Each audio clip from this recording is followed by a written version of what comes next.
Wogi Sagar Channel, media dakwah dan pelatihan animasi.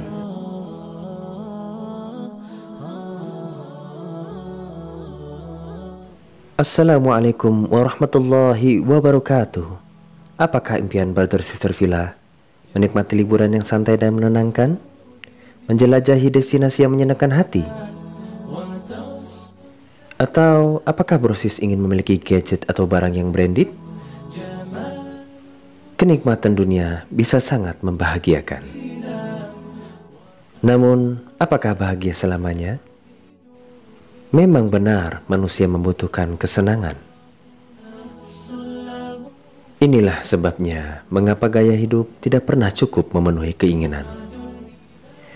Manusia memiliki hawa nafsu. Bersenang-senang adalah keinginan hawa nafsu.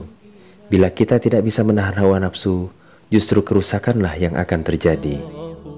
Rasulullah SAW bersabda yang artinya, tidaklah beriman salah seorang di antara kalian sampai ia menundukkan hawa nafsunya. Rasulullah SAW bersabda dari hadis riwayat Ibnu Abbas yang artinya, ada 3 perkara yang membinasakan dan 3 perkara yang menyelamatkan. 3 perkara yang membinasakan: kerakusan yang ditaati, hawa nafsu yang diikuti, dan seseorang yang membanggakan diri sendiri. 3 perkara yang menyelamatkan: takut kepada Allah di waktu sendiri dan dilihat banyak orang, sederhana di waktu kekurangan dan kecukupan, dan berbuat adil di waktu sedang marah dan ridho. Adapun bahaya mengikuti hawa nafsu mendatangkan kesusahan, kesempitan hati, dan takut kehilangan. Lalu, bagaimana menundukkan hawa nafsu? A'udzubillahi minasyaitonirrajim.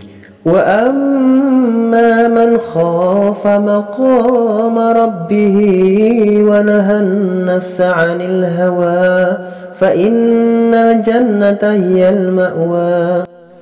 Semoga Allah selalu membimbing hati kita agar mampu menundukkan hawa nafsu dengan sebaik-baiknya. Demikianlah kajian singkat tentang hawa nafsu. Dalam meraih keselamatan, takutlah kepada kebesaran Allah Azza wa Jalla, berilmu dan berzikir agar hawa nafsu mampu ditundukkan, insya Allah. Nantikan kajian selanjutnya, semoga bermanfaat.